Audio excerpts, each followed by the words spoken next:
I'll start recording. And Angel, I'm going to suggest that you also record on your computer just so we'll have a backup. Um, so we're going to do this as a sharing session. And I don't know how many of you are able to look at the little video I made that describes what a sharing session is, but it's pretty simple. What we do is we go around the room and we share our answers to a particular question in order without interruption from anyone else. And we keep the conversation focused that way. Everybody gets a chance to speak. You can pass, you don't have to speak, but I'll be asking each person in turn to share their answer to a particular question. So what else do I need to explain here? We're going to record this.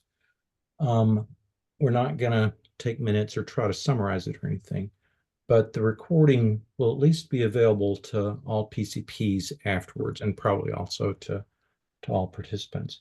So I was kind of joking about the possibility of being bounced. You're not going to get bounced. You can speak freely here, whatever you think needs to be said. You could say, but you got to wait your turn to say it. So let's get started. It looks to me like we've got what is this? About 13. How many people total? 13? 13 total. Well, 14 if you call Larry and I too. Yeah, and let's somebody call else just came on, you so guys it's two. Oh, and here's Jan. Jan wasn't sure she was going to be able to make it. Welcome, Jan. Okay, so let's start by giving everyone 3 minutes. So Angel, can you be prepared to time keep for us 3 minutes at a time? And we're going to turn off self-unmuting. And I'm going to call on people. I'll read you the order here right quick, and then I'll just go back through the list and we'll answer the question that I've posed first. So it'll go Constance, Kathy, Andrea, Tam, Larry, Angel, Betsy, Diane, Dave. And let's see, then I think it's Colleen after that, Eves, Mary, Jan, Sandy, Tim, maybe Kim, if Kim is there too, and Tony. Now, did I get all the names here? Did I miss anyone? Okay, let's go back to the top and start with Constance. So Constance, take 3 minutes if you would, please. Or, if you're willing, you don't have to take 3 minutes, but let's start first with the question of just what was your reaction to the debate? What was your, how do you think it went? How did you feel during and after? Thank you. So during the debate, we were at the rendezvous, so there were a lot of people, and so we were cheering when something, when something good happened.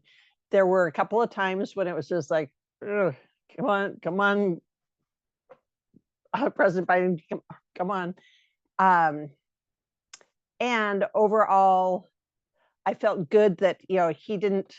That he was on point most of the time. There were a few major flaws or hesitancies, if you will.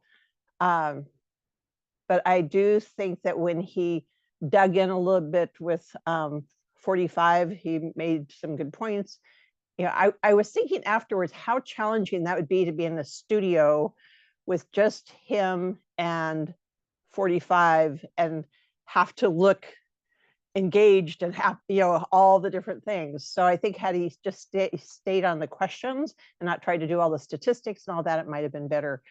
Afterwards, I was a bit shocked the next day how people were just ready to replace him, just get him out of there.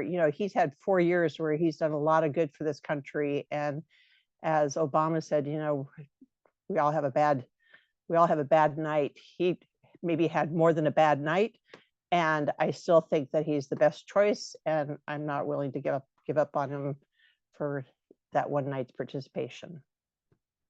I don't know what my time is. Whoops. Does that answer your question, Cole?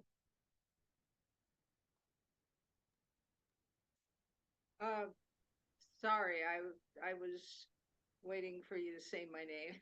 I think I said it while I was muted. Sorry, but yes, it's your turn. Yeah. Okay. I went around to my neighborhood and talked to a handful of people. And I asked, one of the things I asked them was, what is one word that describes how you felt after the debate? And for me, it was despair. For my next door neighbor was terrified. A young man across the street, horrible. A couple across the street, embarrassed. And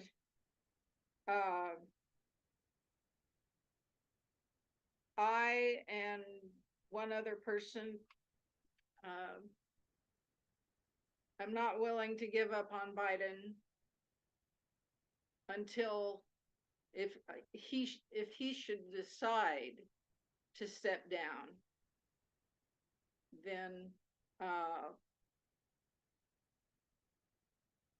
I think it would need to be someone who has national name recognition, and I couldn't come up with anybody except Kamala Harris for that.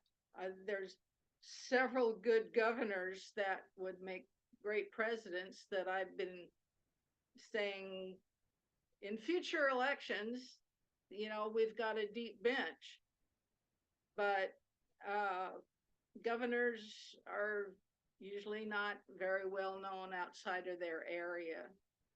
So, and I've waffled between hope and despair, depending on who's talking. And I hope that the Dems can stay unified and this not be like a wedge issue that's going to tear us apart. There are people who are certainly saying the only way to go is with somebody else. And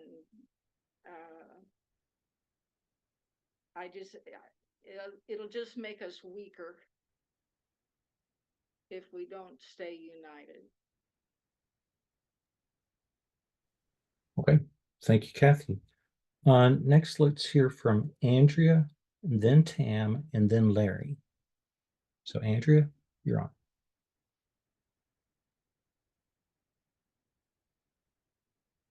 I'm trying. Oh, there I go.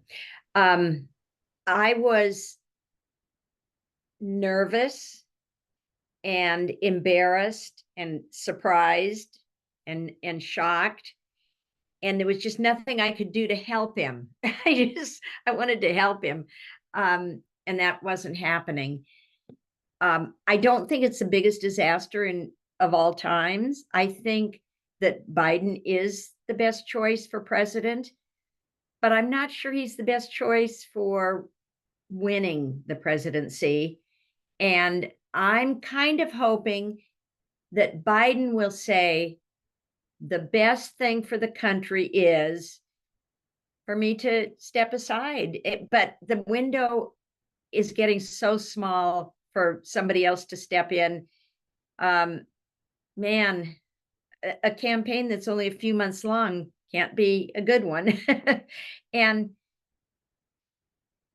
I don't think it makes any difference whether I think he should step down or not. It's up to him. And I'm kind of hoping he will. But I think I think he'd be fine as a president, but I'm not sure he's going to be voted as president because he's seen as bumbling. That's all. That's all I have to say. Thank you, Andrea. Now let's go to Tam, and we'll come back to you, Larry, in just a minute.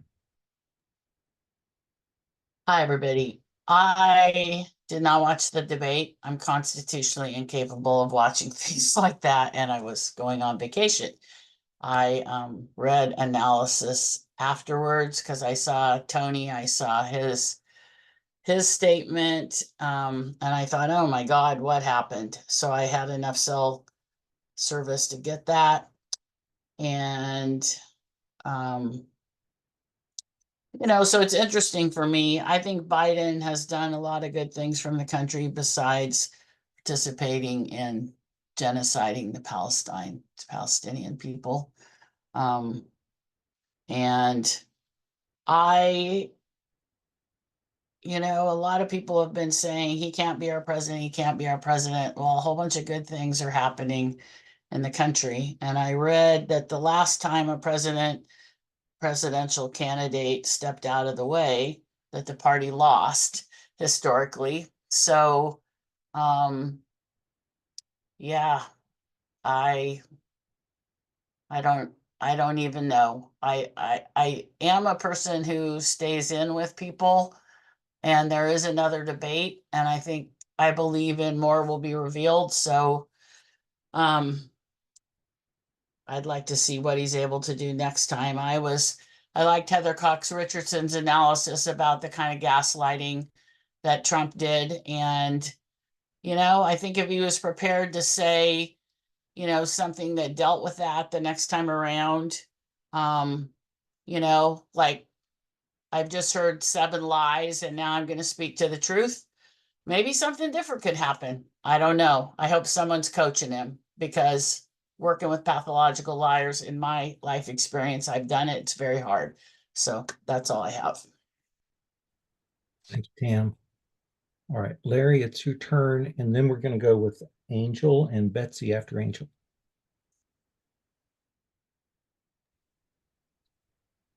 So I believe that we need to wait before we make a decision as to what we think should happen until we see more polling. I would say give it a week and see how bad it is for Biden, and also have a look at how bad it is for Donald Trump. Because I think Donald Trump made a fool of himself in that debate. And everyone knows that, every news analyst, anyone who's saying anything is telling us that he said 30 obvious lies, terrible lies. Mm-hmm. I think if the people of this country have any common sense, they will, the polls will show that Biden is increased compared with Trump.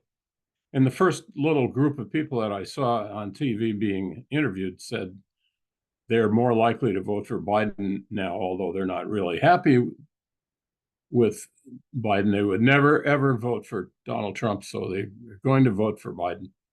I would say let's give it a week and find out what happens in the polls. Thanks, Larry. Angel, you're next, and then Betsy, and then Diane. I thought it was embarrassing and sad to watch. It didn't look like, I mean, honestly, just didn't look like there was any life behind the eyes. And not being able to get his statements, his well-coached statements out at all. Yeah, it was yeah, it was embarrassing and sad. And I haven't spoken with any of my neighbors, save for my very close neighbors and some friends in Portland. So that doesn't, it's all the same, as I just said, how I feel. So I think that's all I got. Okay, thanks, Angel. Betsy, Diane, and then Dave. And Betsy, let's get there. There you go. You're unmuted. Right? Okay, there we go. Thank you. Yes, I feel the same way as Angel. I was shocked. It seemed that our amazing president was up there and he was simply numb. I didn't know what was going on. I was just freaked out. I could not watch the entire debate because of that reason. And as far as the future, I would like to know what's going on at the higher levels of the Democratic Party. What are they thinking? Are we going to be, loyal to President Biden? Which sounds great, but I think there have been a few incidents. I mean, they keep showing for example, when President Biden was in a group of people and they were playing, kind of swinging music, and President Biden was standing there like a statue and everybody around was moving. And I thought, this is just unbelievable. This is ridiculous. Couldn't he move a little bit? Tell somebody to tell him, hey, move a little bit. There are certain indications that I am extremely worried about President Biden continuing for another 4 years. That's my final statement. I'm done. Thanks, Betsy. Diane, then Dave, and then Colleen. Okay. Well, when I first saw him, I was shocked at how old he looked. That gave me concern. However, and I did not watch the whole thing because I can't stand, as I've heard him called, Agent Orange. However, I do not want to turn my back on Biden. I want him there. I want him to be my president. I want him to run. I'm willing to forgive some of the things, like the stiffness is because of problems with his spine. I'm willing to believe that. There are other reasons for that. The man, if you have overcome stuttering and you are greeted with getting Trump with a fire hose of lies, and how do you keep your mind going, no, that's true, oh my God, that's not, no, how do you zero in on that? So could he have done better? I'm sure he could have, but I still don't know how anybody would ever be able to come across well with Trump. Now I just don't think we ought to abandon him. I think we ought to stick with him, and I think he will do more good things. And also, I was reading today that the 5 trending, it was 5 variations with the same question, that during and after the debate, the most looked up thing on Google was, did he really call the military losers and suckers? Okay, that to me says quite a bit. You've got a bunch of people out there that heard that and went, what? And that will start to have an impact. So I'm, at the very least, with Larry, I think we ought to wait until more of this comes on, but I'm not turning my back on him. He's still my president. I don't care that he's old right now. He may be old, but he has good people around him. He knows what he's doing. He may not be the best speaker or debater. That's not what I want him to be doing. I want him to be running the country. Okay, I'm done. Thanks, Diane. Dave, and then Colleen, and then Eves after Colleen. So Dave? Yeah, I didn't watch the whole thing. I watched everything but the last 20 minutes. I was really disappointed that the questioners didn't ask either candidate how to spell potato.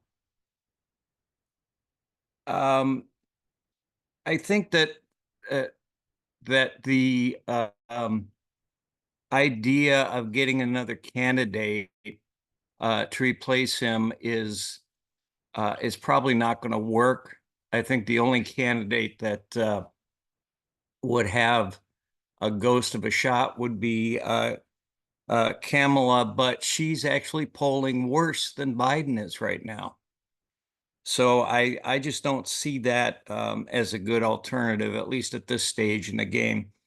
Um, the other one of the facts that surprised me though was that Biden actually raised more money than Trump did after the debate.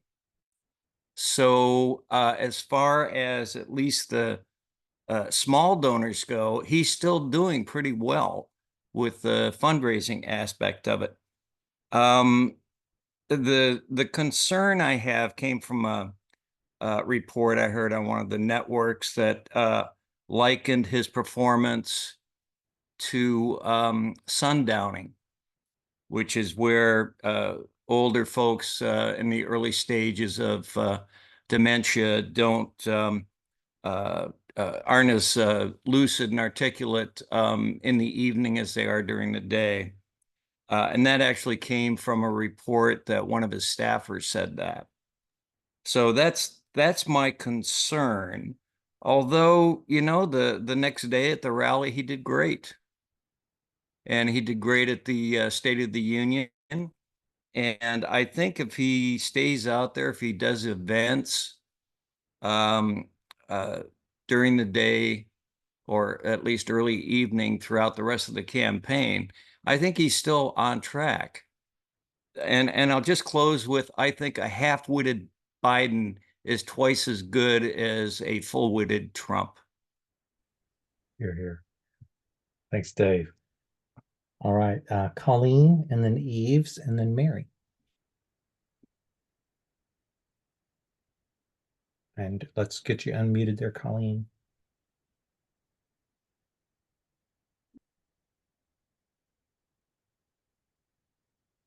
There you go. Go ahead. My impression, I think, pretty shortly into the debate was that he was over-prepped. And I still am just kind of frustrated and irritated that they worked him so hard for so long and tried to just pack all that stuff into his head. And I've worked with enough older people that that is not the way that you perform at an older age. You just do things differently. You make adjustments. And I think that they over-prepped him. And it really does annoy me. I think if he would have gone in rested and relaxed, like it looked like Trump did, and just reacted in the moment. He knows all that stuff. He knows what he's done. He knows the points. He's lived it. He believes that he tells the truth.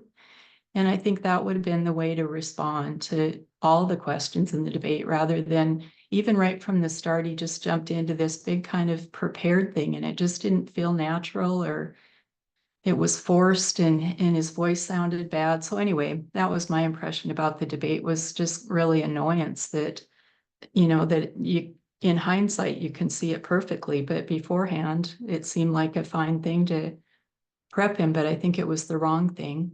So now, I agree with a lot of things Diane said. He has really good people around him. I trust him.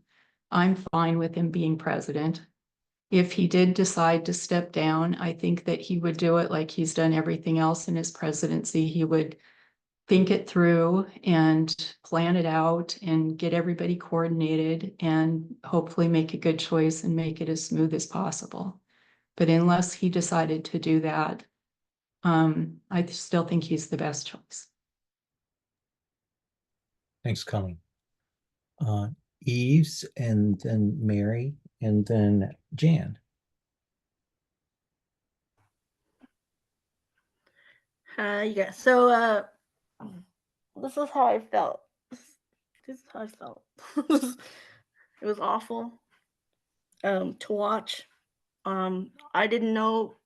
I'm curious if he's always like that, or if it was like a incident. If he's always like that, I think we have a huge problem.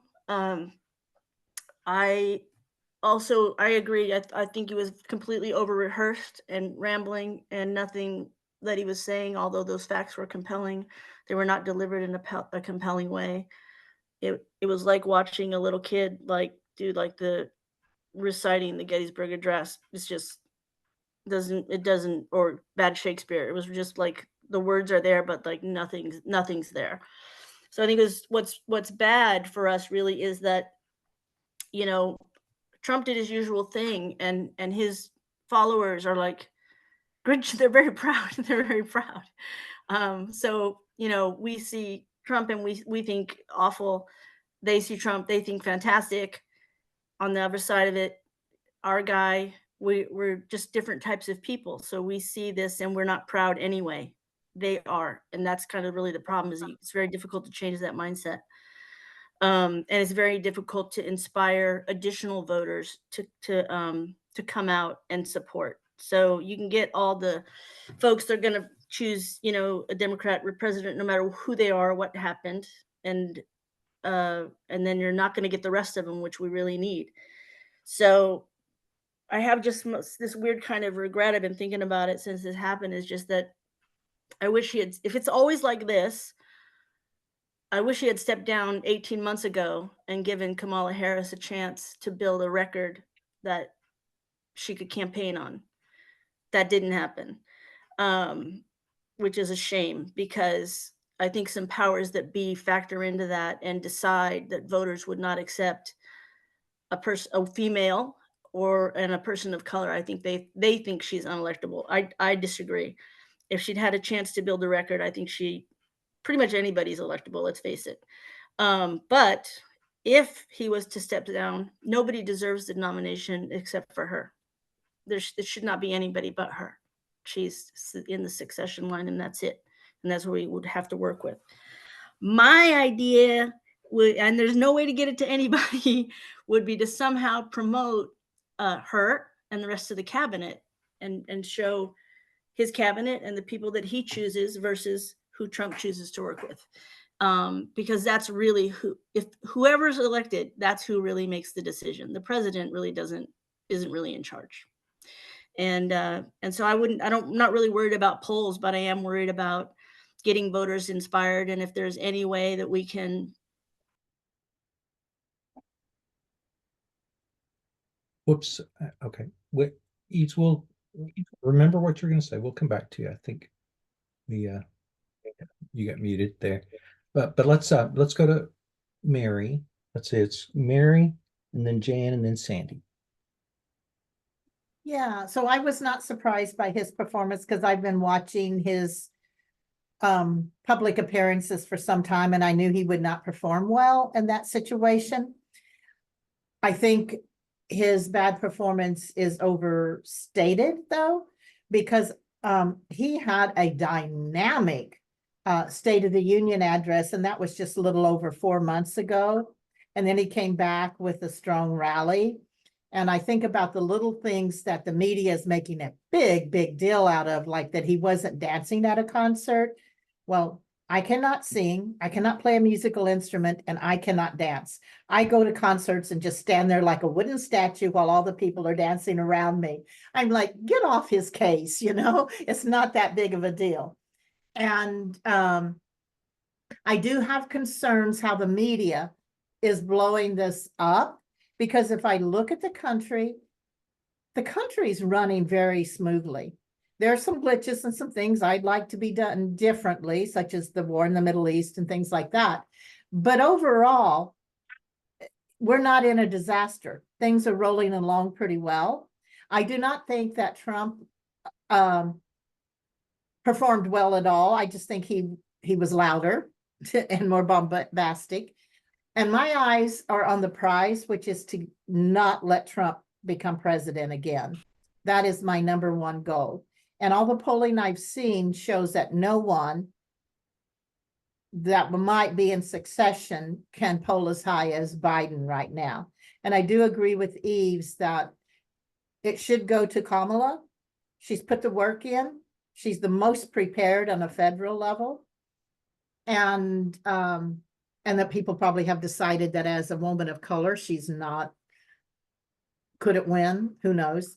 But I also worry that his performance would affect down ballot tickets, like people running for state legislatures or Congress or mayor or city councils or whatever, because if people have an unfavorable opinion of of Biden, that they might transfer that to other candidates. But I wasn't shocked by his performance. It's what I expected. It doesn't reflect how the country's running. And I will end with this. I am really, really disappointed in his campaign and White House communications team.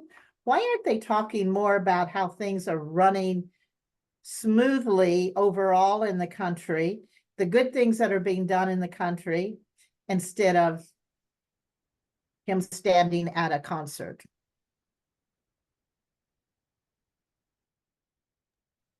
Okay, thanks, Mary. Yeah, and just a reminder, everybody, just keep an eye on Angel. She'll hold that her phone up when your time is getting low, but she will mute you if you go too long. All right, so Jan, then Sandy, and then Tim Borman.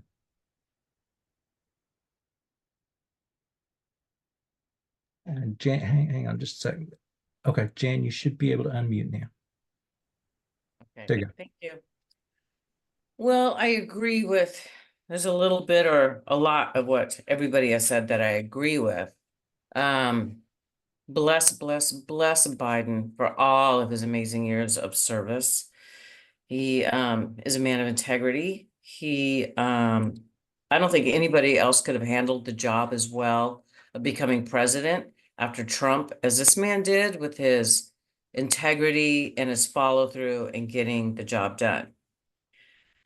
I couldn't watch all of the debate either because, well, I was so disappointed. And then of course, I can't stand listening to 45. So, the concern is his age, and it will get worse. I'm a nurse, I'm a psychiatric nurse, I've done geriatric nursing. It will get worse. But he does have a good crowd around him. Trump managed to hang in there because he had the right people supporting him. But my concern, the biggest concern is who can beat Trump?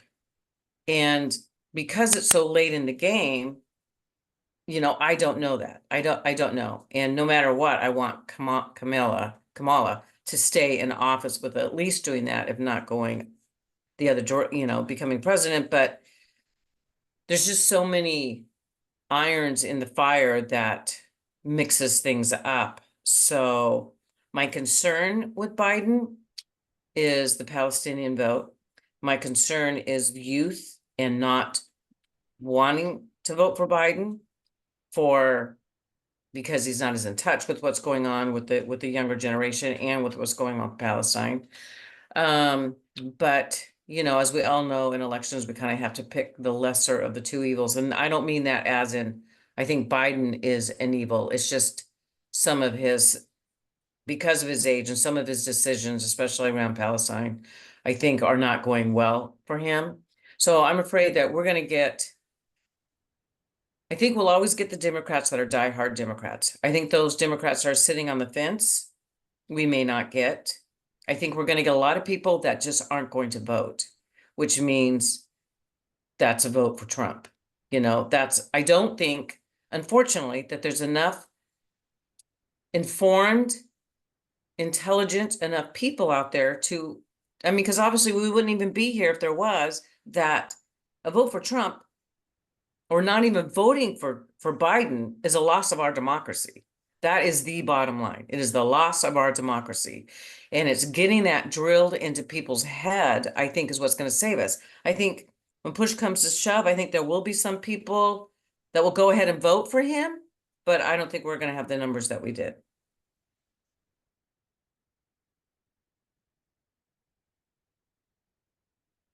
Okay, thank you, Jan. And I'm just going to read you the rest of the names of people who have not yet shared. You guys correct me if I'm wrong. Next is Sandy, then Tim Borman, then Tony Boatman, Susan Baker, Jim Heffernan, then Kim Borman if she's there. I see her in the background there. I hope she adds her voice here. So let's go back to Sandy. And you should be able to unmute, Sandy. Thank you. I came into the watching the debate, probably halfway through it, I had another commitment and I came home and my husband was watching it and he kind of filled me in, letting me know that Biden didn't do well at the, the first half. And I watched it and I thought, there was a lot of stumbling happening, but it didn't seem that horrible in the second half.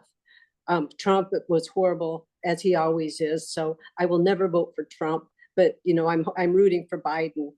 And after the debate, I watched some of the recaps since I missed part of the beginning to see what everybody else had to say about how the debate went. And I was shocked that so many of the commentators just hammered on how bad Biden did. I later went back and watched the whole thing just to find out what I missed. And I found it to be, first of all, shocking that the commentators were not at least, a little bit more focused on both candidates rather than Biden, but they didn't focus on how horrible Trump, was as far as, telling untruths and being bombastic and just being the horrible person that he always is, and focus just on how bad Biden was. I think that really will turn off a lot of voters. A lot of people are going to look at, these debates and say, hey, we don't have a choice. I'm not even going to bother voting. And that can be real bad for the Democrats in this race. I place the blame for us being in this position right now with both the Democratic and Republican parties. I feel that the presidency is the most important job in our country. We need to have someone that has integrity, intelligence, can speak clearly, and can be a leader. And at this point, I think both parties have failed us in not making sure that we have someone that the country can look at as a leader. I think, when I heard, when it was real clear that the Democrats were going to support Biden for another term, I questioned it. They've been talking, the news, the media had been talking about Biden and his age and his stumbling, for 4 years. I think the Democratic Party should have looked a little more carefully about whether they should, talk to Biden and, see if maybe he would step aside and support someone else. That's my take. Hey, thanks, Sandy. All right, Tim Borman, and then Tony, and then Susan Baker.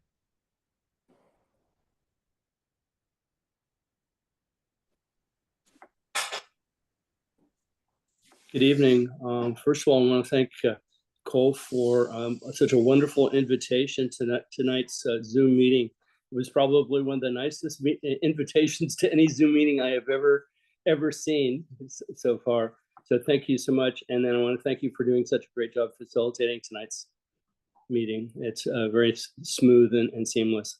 So thank you. First reaction when I started watching the debate was sadness, and that kind of stayed with me, and that wasn't too comfortable, so I switched into clinical a little bit, maybe not a little bit, but he reminded me of someone that was, say for instance, recovering from COVID infection and had the fever and that kind of mental confusion you get with a viral type infection. And I heard one commentator after it wasn't a commentator, but a reporter after the debate, remember this, quoted a staff member saying that he had a cold. So I just wonder if that might have been a physical reason for him to seem to be stumbling as such. I'm amazed at how the consideration of presidential candidates is focused so much on mental fitness of both candidates. This is like weird. I mean, in terms of politics and extreme politics, and values, that's one thing, but mental fitness, that's a new one for me. I have no idea where this is going, but it's going to be, I think we're in uncharted territory, so it's going to be an interesting ride. And the one solace that I have, and the thing that I really do respect about the Biden administration, is he has a wonderful team, a wonderful system. He is governing really, really, really well. And I wish the electoral populace would appreciate and value the quality of such great governance. And that's my take on it. Okay.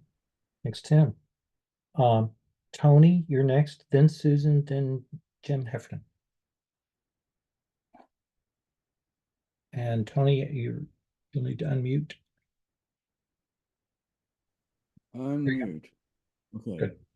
First of all, I am still wearing my Biden-Harris campaign button, despite a lot of misgivings, because I was shocked and dismayed at the whole thing on Thursday night.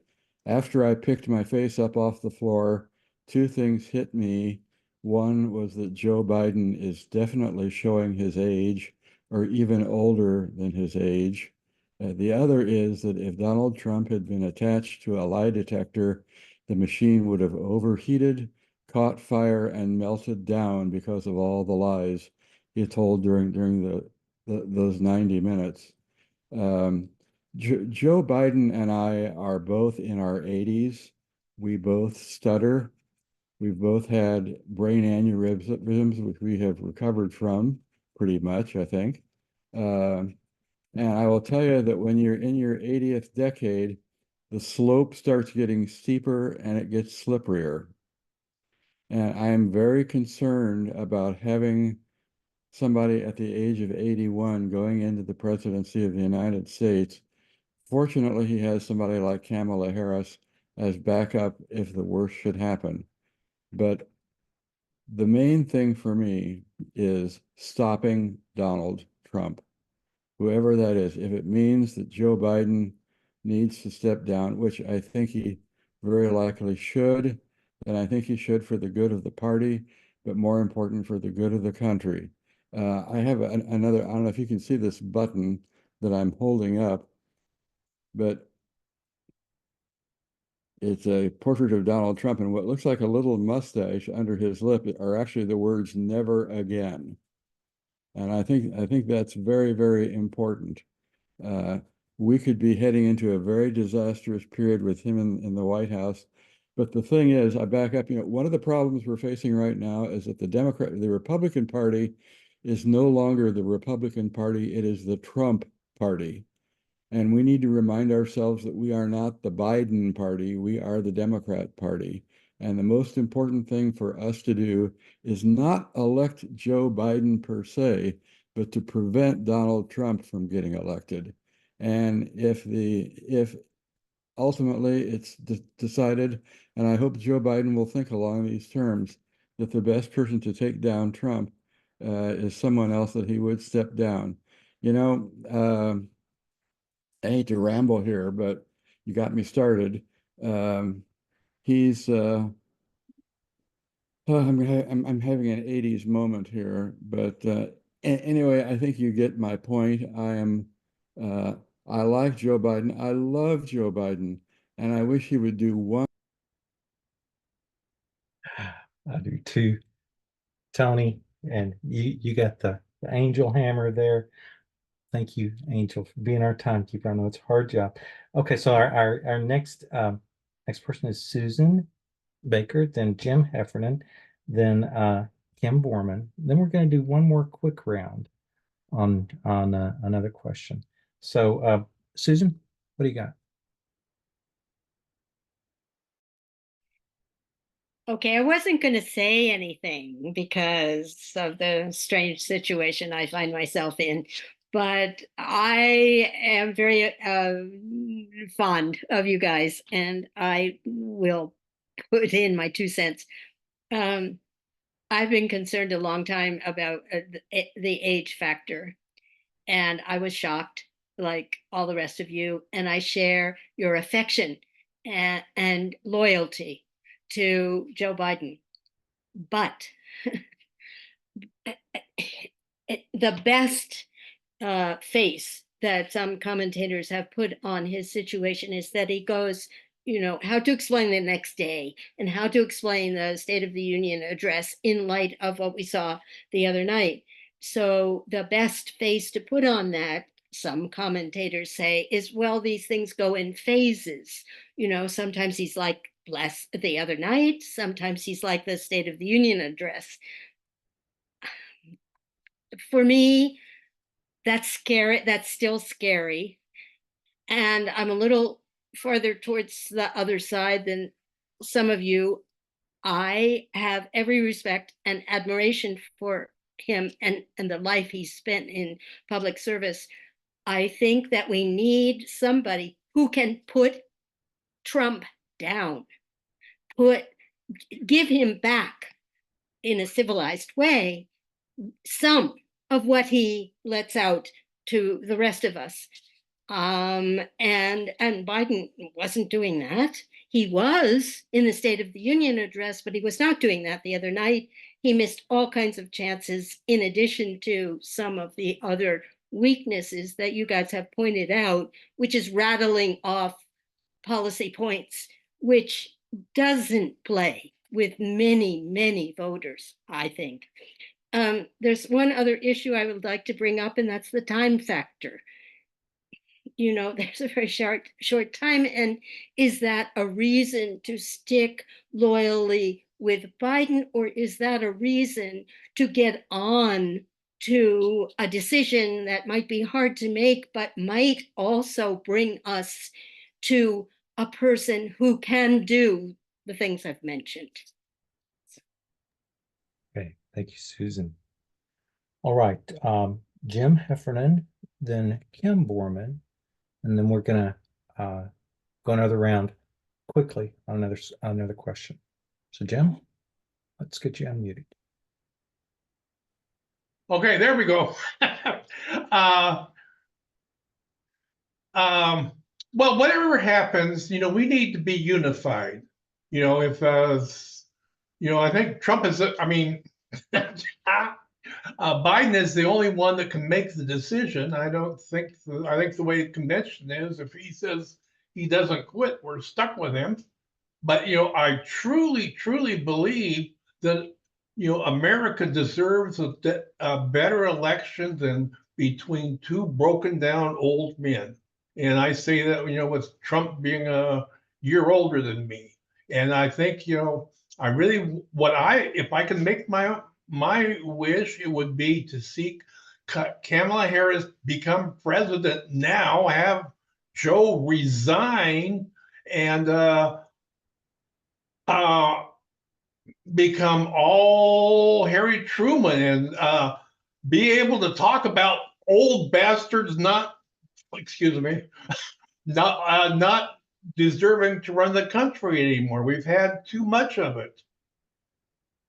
And then for vice president, I would like to see Wes Moore. Just because he's an East Coast guy and he's a veteran. Okay, I'm done. Okay, thank you, Jim. Kim Borman.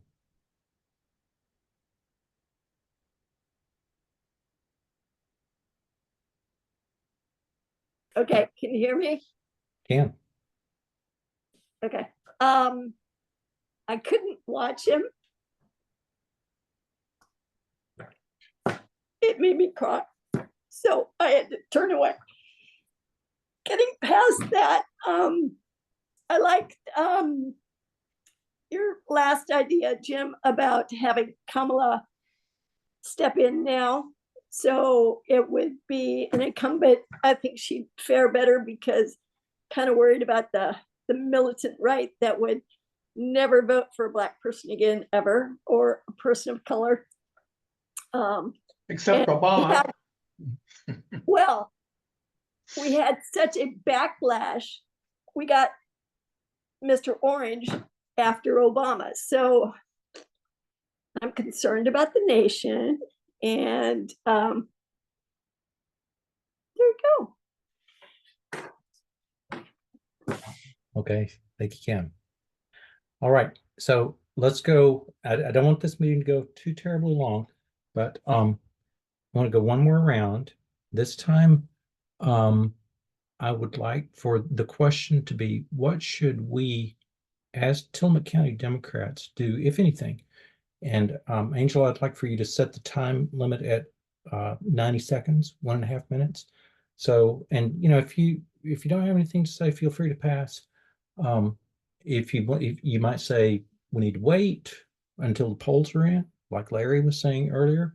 You might say we need to make a statement. You might say we do nothing at all.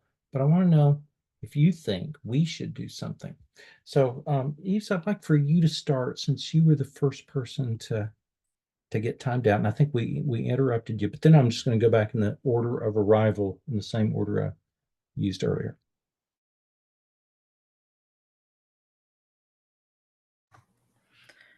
I think we should do something because we never do anything. And I think that the country is in the state that it's in because we follow this hierarchy rather than doing governing bottom up. So even though our voice would be so tiny and so small, I definitely think we should say something. What to say, that's the thing to decide.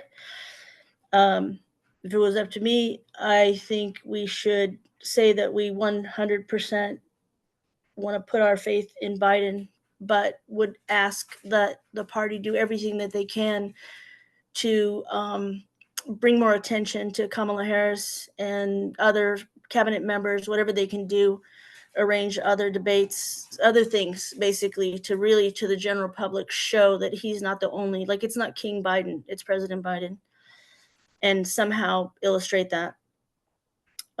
Because I think a change shows lack of confidence, and that's actually hurts us more, strategically speaking. Thanks, Yves. All right, next Constance, then Kathy, then Andrea.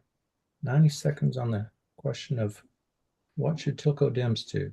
So where's Constance? I'll try to get you unmuted. Angela, I may need your help on this. Okay, there you go, Constance. There we go. Thank you. I agree with Yves that we need to make a statement, and I think that statement needs to be that we support our President Biden and focus on the good that he's done in the last 4 years, focus on the fact that he's got good people around him, strong people around him, that the State of the Union is in good shape, and that focus on that. I think if we bail on him in any way at all, it's going to hurt. It's going to hurt us more. It's going to hurt us. So that's my 2 cents. Thanks, Constance. Kathy, then Andrea, then Tam.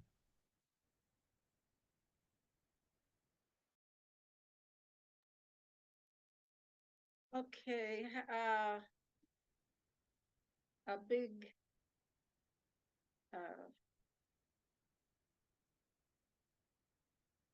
question to come up with an answer for. Again, back to the unity. I don't know, like, if we would have all the PCPs vote on what Yves and Constance said. I don't know that if it would pass. I mean,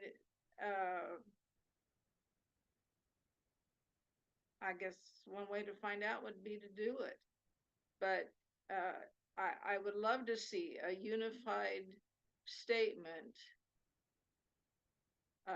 as I said, supporting President Biden and bringing in the fact that he's the only one that has beat Trump, and again that he is part of a team and he's not just one man, and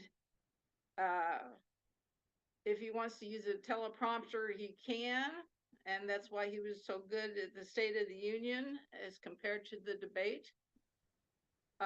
So if we can all get together and agree, great. Thanks, Kathy. All right, Andrea, then Tam, and then Larry. So I absolutely would like to see the TillcoDems make a statement. I think we should forget that that was a bombed out night and start thinking positive and wait and see what the polls show. But I think we need to be behind Biden, and hopefully he won't do another debate. Okay, thanks, Andrea. Tam, and then Larry, and then Angel.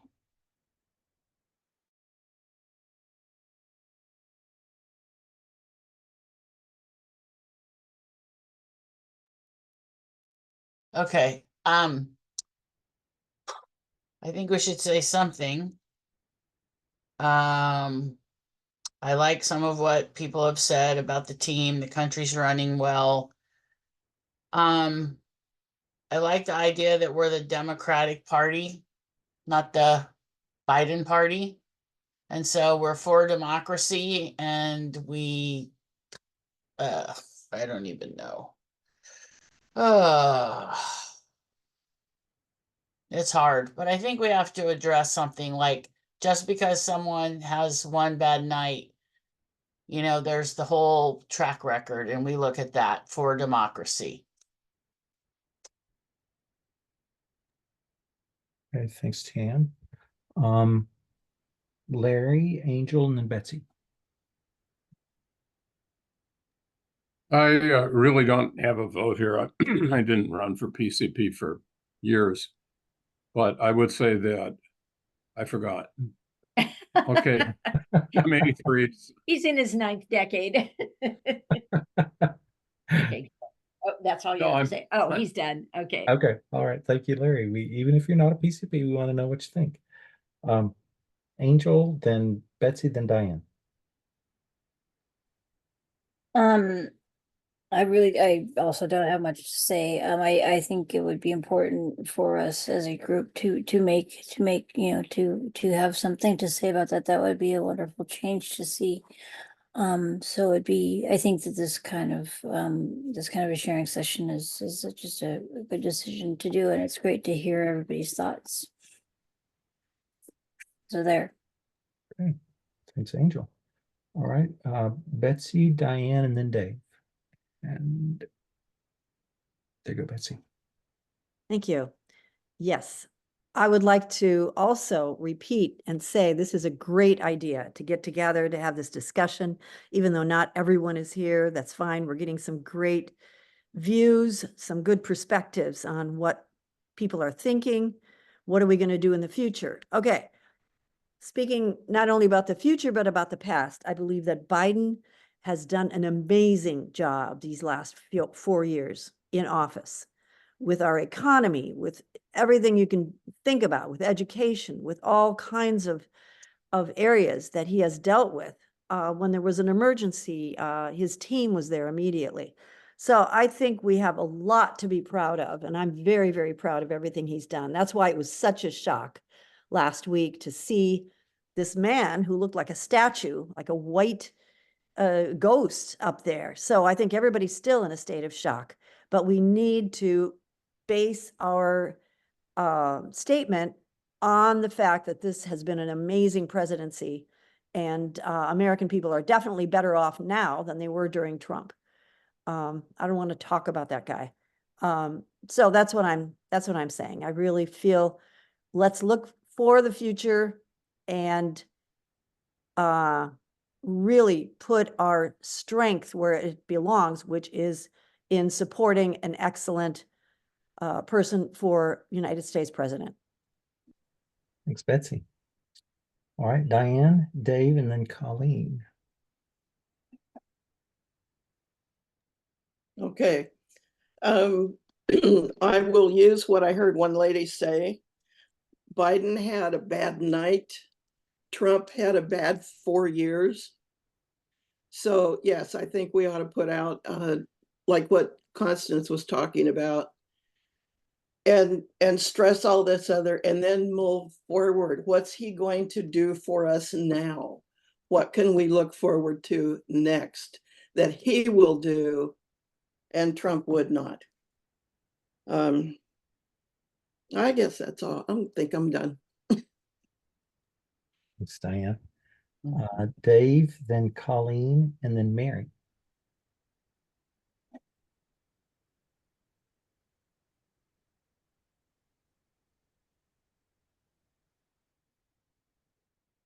Okay, can you hear me? Mm-hmm. Okay, good. Thank you. So the question was, what should TillcoDems do? I'm going to tell you what I'm not going to do is wet the bed. I'm not concerned about Biden at all. I think one of the things that we could do, besides issuing a statement, and I'm in full support of doing that. For example, I know personally two of the Oregon delegates to the national convention. I would plan on calling them and encouraging them to support Biden in the convention. I know that they're all bound to Biden in the first vote, but who knows what kind of shenanigans could be going on there. The second thing I think, I was thinking about this the other day, in regards to young voters, maybe having some problems with the Middle East issues and with Biden. I would challenge folks to, when they're talking to young people and this sort of thing brings up, ask them if they're just a one-issue voter. Is the Middle East the only thing that makes a difference to them? Are there other things that they're concerned about? And let's talk about those. Thank you. Thanks, Dave. Colleen, Mary, and then Jan. So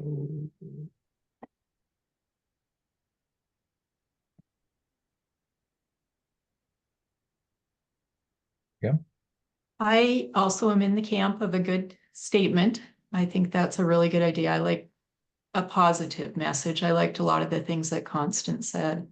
But just a really strong positive statement in support of the president, in support of democracy, in support of elections, all the things that we stand for.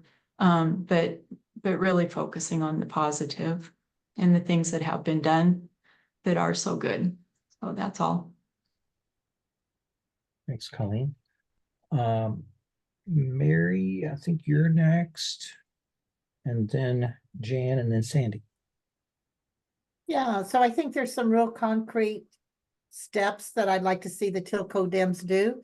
And number one is express the PCP's viewpoints to people who do have influence and sort of go up the chain of command. Constance and Dave are our representatives to the State Central Committee. And I read recently that the state chairs of all the states and the territories have had a leaders call after that debate. And I'd like to see the PCPs be polled because we represent our 250 people. And then Constance and Dave relay how the TillcoDems feel to the State Central Committee, to the national, to our delegates to the DNC National Committee, and to our Congress people, because I've read that those three groups are being consulted. And I think Merkley and Wyden would be two of the leaders that would certainly be in that. Bonamici, I'm not sure. So that's one thing. I would love to see our concrete voice be relayed by Constance and Dave to the people who can help influence the situation. And then the other thing, I agree with everyone, we should put out some strong statements about what is working. Good. Thank you, Mary. Jan and Sandy, then Tim Borman. So I agree with what all of us are saying as far as, yes, there should be a nice comment that is made, a unified comment. I am of the Democratic Party, so I will vote for a Democrat unless it's, some amazing independent, but I'm not worried about that at this stage. My concern, like I said, is getting votes, and like what Dave had mentioned, I believe it is getting the youth and getting women to vote. because that's what we need. And I think how Dave presented it was a good idea is, okay, this is the real world. This is how it works. We don't like everything they do, but let's look at the majority and what has worked well for us. And I think really pushing his cabinet is also to show that he's got a strong cabinet. And so I would like to go in that direction and working on voters. And as a famous president once said, what can you do for your country? Very good. Thank you, Jan. Sandy, then Tim, and then Tony Boatman.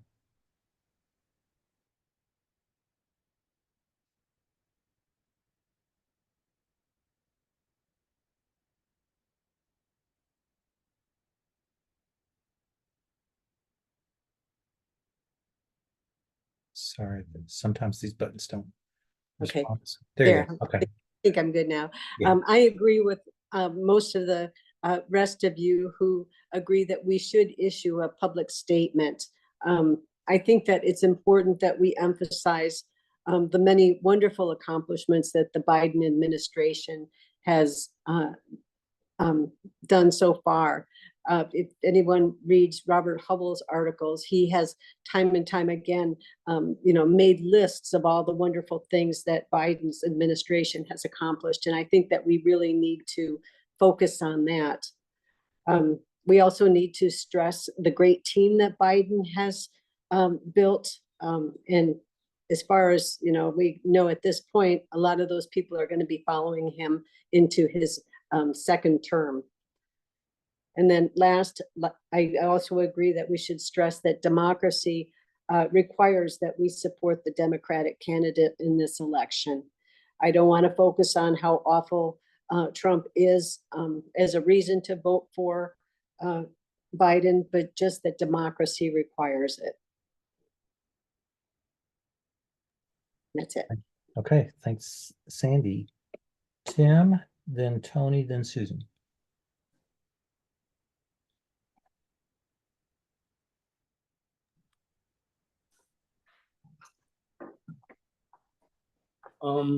So the question is, what should TillcoDems be doing, or what would be our strategy moving forward? Well, I'm impressed with this forum tonight, and I think this is really a great first step for the campaign. And I'd be really interested to see how the conversation continues and evolves. Should we decide to go forward with more meetings like this in an informal conversational basis? And I think that our thoughts can feed on with one another and come up with some wonderful brainstorming. And I'd like to see where that's going, where that can go. In terms of a statement, I think that's a great idea, and maybe thinking about the communication committee, see what might be crafted in a way that we could share that and figure out a venue or a media form as to how we'd like to share that message. I think that makes a whole lot of sense. Thanks, Tim. Tony, then Susan, and then Jim Heffernan. Well, first of all, I think we need to focus on the fact, as I said earlier, that we are the Democratic or Democrat Party, not the Biden Party. I don't think what we have to say is going to make much difference as far as whether or not President Biden stays at the top of the ticket or not. But for us to emphasize that we are Democrats one and Democrats all, and we will work hard to elect Democrats from local, state, regional, and national offices. I think we need to focus on issues like a woman's right to choose, issues like the right to marry and be in love with whomever we wish, the right to vote, which has come under attack in some places. And well, the litany goes on. We need to focus on what we support, what we stand for, and the people who will head the ticket. Those decisions will be decided way above our pay grade. And I'd say sooner rather than later. As I said, I've got my Trump button, or Trump button, right. I got my my Biden button on, and I'll keep it on as long as he is the presidential candidate. But if wiser minds, other minds decide that that's not to be, I will enthusiastically support whomever the Democrat Party. Thank you, Tony. Susan, then Jim Heffernan, and then Kim Borman. And let's see, where's Susan? There we go. Okay. Can you hear me? Yes. Yeah. I just fully support making a statement. And it seems to me that right now is a golden opportunity to work to define along the lines that Sandy outlined and somebody else who was talking about governing, I don't know, structure and attitude and format. We don't have a monarchy at the top level of government in this democracy. And the good government that has been achieved in the Biden administration is proof of that. And so putting forward not only policy proposals and policy issues, but the way in which a democracy works as a government and as a manager of the country's problems in opposition, in contrast to the way a monarchy would work. I just thought I'd throw out that idea. Okay. Thanks, Susan. All right, Jim Heffernan, then Kim Borman.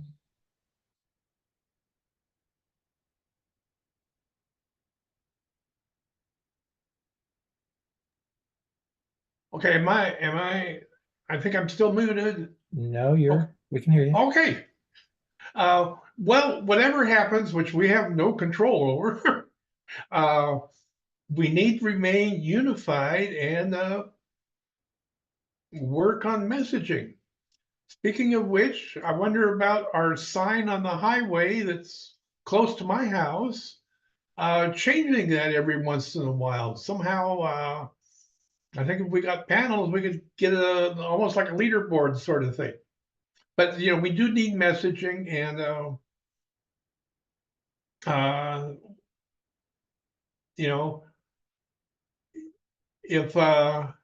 if it was a potato, I would still vote for the potato rather than 45. Thanks, Jim. Me too. I'm done. Okay. Kim Borman, you get the last word.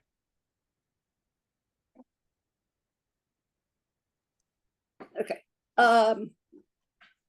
Finishing my statement from before, I was disappointed that the commentator was not able to call out the lies that were being spouted out. But I would like to see electrodes on testicles that were zapped every time he spoke a lie. But that's just me. Two, I trust that Biden will make the right decision for our country and possibly postpone the election if we needed to change a candidate. And three, I really like the group commentator aspect of this meeting, and I think we should do more of these and broaden it to the community. Thank you. Thank you, Kim. Okay, so that is all I wanted to accomplish for this evening, and you may have been hearing my notifications when I was unmuted. I am being summoned, and I've got to go. So, Angel, let's turn the self-unmuting and all that kind of stuff back on. If you can just kind of revert us to normal operation. And if you've got time, Angel, to hang around just to tech host because people may want to hang around and talk here for a bit, but I really need to head out. Thank you all so much for being here. I enjoy the heck out of this. I also need to head out. I have a bunch of animals I got to put to bed. So Okay. Well, tell you what, Can I just say something real quick? Well, who would like to, Go ahead. if somebody else would like to host, I'd be happy to hand that over. Okay. Or Cole can hand that over. Go I ahead, can say- Constance. Wait, I can stay on for a bit if you'd like to put it over yes, to me. I've made you. We have the Manzanita Parade coming up, 4th of July. We have the Dory Day parades. You know, it might be a good idea if we just have people walking with different successes of the Biden administration. You know, women's rights, just big posters, have people walk with those so that we're a visible presence that we're supporting our president. So I encourage everybody to come out to the parades, make yourself seen and known. If you can't walk, Dave's got a great truck. We'll put you in the back of the truck. So don't let mobility stop you, immobility stop you.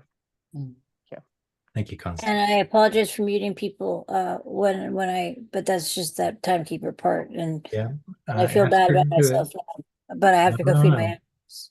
You did a great job. Thank you. Thank you all. Bye.